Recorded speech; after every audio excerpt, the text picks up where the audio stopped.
तरफ आप नवरात्रों में देवियाँ पूजते हैं, ठीक है, महिलाओं को आगे बढ़ा रहे हैं। आप आम आदमी पार्टी से पूछिए, उन्होंने एक भी एससी ओबीसी किसी को भी लेके आए हैं, टिकट दी है? नहीं ना, कोई महिला को भी नहीं दी। ऊपर से महिलाओं को पीट रहे हैं। जो उनके साथ पार्टी में काम करने वाली महिला है उनको पीट रहे हैं, तो आम जनता की महिलाओं को तो क्या हल करेंगे वो? ये आम जनता के ऊपर है कि उन्हें पीटना है या उन्हें आगे बढ़ना है। वोटर और युवाओं को यही बोलना चाहती हूँ कि बीएसपी के बारे में पढ़िए, आज तक ईमानदारी से चली है और आगे भी चलेगी। जो आपने मुझे जिता के भेजेंगे, जो होगा सब आपके सामने, मीडिया के सामने होगा। हम कुछ छुपाएंगे नहीं कि ये घोटाला वो घोटाला। हमें जो फंड मिलेगा हम आप लोगों के सामने अपने लोगों को दिया देंगे। जो काम है आपके क्षेत्र के आप खुद करवाएंगे। आप एमपी बनेंगे, मैं नहीं। आप बस मुझे वहाँ पहुँचा रहे हैं कि वहाँ के शेरों से मुकाबला करने ये शेर नहीं जाएगी। जिंदाबाद जिंदाबाद जिंदाबाद जिंदाबाद। दोस्तों जय भीम, नमो बुद्धाय। मिलेंद्र गौतम। आज मैं हूँ विकासपुरी में, पश्चिमी लोकसभा में हूँ, जहाँ पर विशाखा आनंद जी जो हैं बीएसपी प्रत्याशी हैं और यहाँ से दमखम से इलेक्शन फाइट कर रही है। आइए उनसे जानने की कोशिश करते हैं। बहन जी का आशीर्वाद मिला है आपको और आप पश्चिमी दिल्ली से आप इलेक्शन फाइट कर रहे हैं। क्या लगता है कि कितने वोटों से आप आगे हो रहे हैं? देखिए, मुझे तो ये लग रहा है, आपने देखा सारी सरकारों का क्या हाल हो रखा है जी। ठीक है, बीएसपी ने आज तक जो वादे किए हैं वो निभाए हैं। अब बहन जी वापस आ रही हैं, मुझे भेजा है, बहन जी ने और भी सब खड़े करे हैं, तो इस बार बहन जी की सरकार होगी, बाकी सारी सरकार होगी बाहर। जी जी जी। आपके जो कार्यकर्ता हैं वो आपके कितने साथ हैं, ये भी मैं जानना चाहूँगा। जैसे एक चिड़िया अपने बच्चे को अंडे में रखती है ना सुरक्षित, ऐसे कार्यकर्ता मुझे रखते हैं सुरक्षित। और यहाँ की लोकसभा के जो वोटर हैं उनसे क्या आपको कुछ शिकायतें मिल रही हैं कि हमारे क्षेत्र में कुछ काम नहीं हुआ? क्या क्या शिकायतें हैं वो जो आप जीतने के बाद उसे पूरी करेंगे? मेरे जहाँ भी मैं अभी तक गई हूँ वहाँ सारी शिकायतें। इतनी छोटी छोटी गलियाँ कि वहाँ तो मतलब इंसान तो क्या, मुर्गी का बच्चा भी ना घूमे। ये सरकारों ने दिया है इन्हें। उनके घर इतने बड़े बड़े आलीशान बाथरूम है। इनका भी तो सोचना चाहिए ना। वोट लेके 1000 रुपए में वोट लेके खरीद के इनको भूल जाते हैं। तो इस बार आम जनता से मेरी यही अपील है कि इस बार बिकिए मत, इस बार अपनी सरकार बनाइए, बीएसपी को लेके आइए और अपना भविष्य सुधारिए, नहीं तो आपके अगले साल आपके हाथों में कटोरा होगा। आप पूरे क्षेत्र में घूम रहे हैं, पूरी लोकसभा में घूम रहे हैं, आप विभिन्न मोहल्लों में, गलियों में, कॉलोनियों में आप चीज़ें देख रही हैं कि क्या क्या ज़रूरत है, कौन सी ज़रूरत है जो आप उनकी पूरी करना चाहेंगे? मैं तो सिर्फ गली या छोटे मकान छोड़ के कुछ और भी?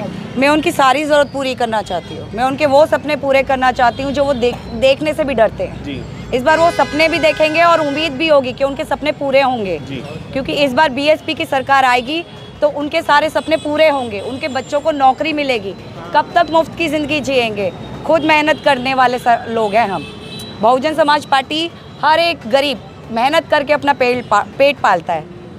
अब उसमें आप देखिए ना, इस बार अब सारा गरीब एक साथ हो जाएगा तो सरकार गरीब की ही बनेगी और गरीब की ही चलेगी। जो उनकी सुविधा वो सारी पूरी होंगी, जो सुविधाएं वो पूरी होंगी। मैं आपसे भी जानना चाहता हूँ, रजनी जी आपने इलेक्शन लड़वाए हैं बहुत सारे, इस इलेक्शन में क्या लगता है कि कितने दमखम से हम आ रहे हैं? अब देखिए सर, जैसा हम जो वर्तमान सरकारें जो काम कर रही हैं उन हालातों को देखते हुए जो आज आम जनता है ना, वो इतनी परेशान है, इतनी दुखी हो गई है कि उनके जाने का इंतज़ार करिए, उस 25 तारीख का इंतज़ार करिए कि कैसे इन लोगों को सबक सिखाने का हम लोग काम करें। किस प्रकार से उन्होंने हमारे युवाओं को जो मतलब डिग्रियां ले लेके घूम रहे हैं, उनको आज मतलब सड़कों पे रिक्शे चला करके या ठेलियां लगा करके उन्हें अपने घर पालने पड़ रहे हैं। फिर इस शिक्षा का क्या फ़ायदा हुआ? दुनिया को उन्होंने वादा किया था कि हम 2 करोड़ नौकरियां देंगे। 2 करोड़ नौकरियां का उन्होंने 2000 नौकरियां देने का भी काम नहीं किया। ऊपर से भ्रष्टाचार की इतनी हदें पार कर दी कि मतलब समझ नहीं आ रहा कि उन्होंने ये भ्रष्टाचार के लिए उन्होंने सरकार बनाई थी या लोगों को भ्रष्टाचार को ख़त्म करने के लिए सरकार बनाई थी। तो इस प्रकार से आम जनता इस बात को समझ चुकी है सर, और इस बार उनको अच्छा सबक सिखाने का काम करेगी। और इस बार 2024 में जो वर्तमान सरकार हैं उनको भी पता चल जाएगा कि हम लोगों के साथ जो छलावा करते आ रहे थे अब भैया आगे नहीं चलने वाला, क्योंकि जनता समझ चुकी है। भोली वाली जनता गया वोट आई। बिल्कुल बिल्कुल। तो इस प्रकार से आम जनता इस बात को समझ चुकी है सर, और इस बार 2024 में जो वर्तमान सरकार हैं उनको भी पता चल जाएगा कि हम लोगों के साथ जो छलावा करते आ रहे थे अब भैया आगे नहीं चलने वाला, क्योंकि जनता समझ चुकी है। भोली वाली जनता विशाखा जी, आपसे भी जानना चाहूँगा, आप एक महिला हैं और महिलाओं का दर्द बड़ी अच्छी तरीके से समझती भी होंगी और जानती भी हैं। कांग्रेस ने जो किया वो सबके सामने है, बीजेपी जो है वो तानाशाही कहला रही है और आम आदमी पार्टी जो है वो अपने ही जो पार्टी के लोग हैं या महिलाएं हैं उनके साथ मारपीट कर रही हैं। क्या ये उचित है ऐसे लोगों के लिए, और अगर उचित नहीं है तो किनको कहाँ होना चाहिए? देखिए, जो महिलाओं के साथ मारपीट करे, एक तरफ आप नवरात्रों में देवियाँ पूजते हैं, ठीक है, महिलाओं को आगे बढ़ा रहे हैं। आप आम आदमी पार्टी से पूछिए, उन्होंने एक भी SC OBC किसी को भी लेके आए हैं, टिकट दी है? नहीं ना, कोई महिला को भी नहीं दी। ऊपर से महिलाओं को पीट रहे हैं। जो उनके साथ पार्टी में काम करने वाली महिला है उनको पीट रहे हैं, तो आम जनता की महिलाओं को तो क्या हाल करेंगे वो? बिल्कुल बिल्कुल। ये भी सोचिए आप। अभी ये आम जनता के ऊपर है कि उन्हें पीटना है या उन्हें आगे बढ़ना है। बिल्कुल, मैं आपके पास दोबारा आऊँगा सर। आपसे भी जानना चाहता हूँ कि क्या लग रहा है, वोटर इस बार BSP के साथ हैं? BSP के साथ सर कोई भी पार्टी नहीं जीत पाएगी, कोई भी नहीं जीत पाएगी। नहीं। आप अपने वोटरों को और युवाओं को क्या कहना चाहेंगे? मैं अपने वोटर और युवाओं को यही बोलना चाहती हूँ कि BSP के बारे में पढ़िए, आज तक ईमानदारी से चली है और आगे भी चलेगी। जो आपने मुझे जिता के भेजेंगे, जो होगा सब आपके सामने, मीडिया के सामने होगा। हम कुछ छुपाएंगे नहीं कि ये घोटाला वो घोटाला। हमें जो फंड मिलेगा हम आप लोगों के सामने अपने लोगों को दिया देंगे। जो काम है आपके क्षेत्र के आप खुद करवाएंगे। आप MP बनेंगे, मैं नहीं। आप बस मुझे वहाँ पहुँचा रहे हैं कि वहाँ के शेरों से मुकाबला करने ये शेर नहीं जाएगी। इस बार 25 मई को हाथी के सामने वाला बटन दबा के मुझे विजयी बनाइए और बहन जी की सरकार लेके आइए।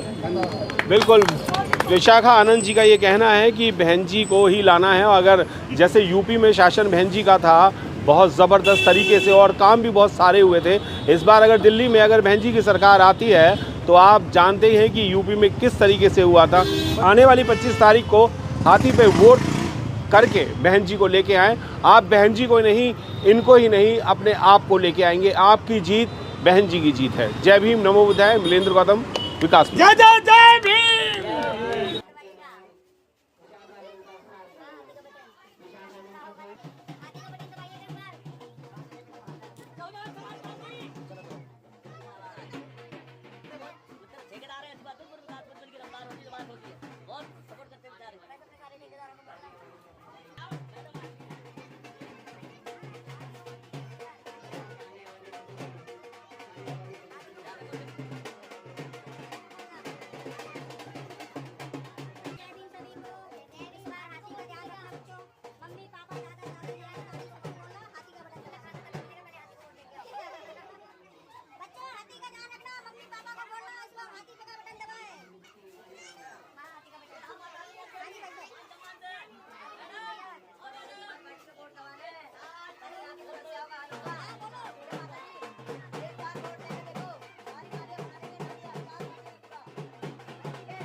हाथी का बटन, ठीक है ना?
विक्रम सिंह नाम है मेरा, बहन है मेरी। वो सबकी बहन है, मायावती पूरे हिंदुस्तान की बहन है। पूरे यूपी की ना है, पूरे हिंदुस्तान की बहना है।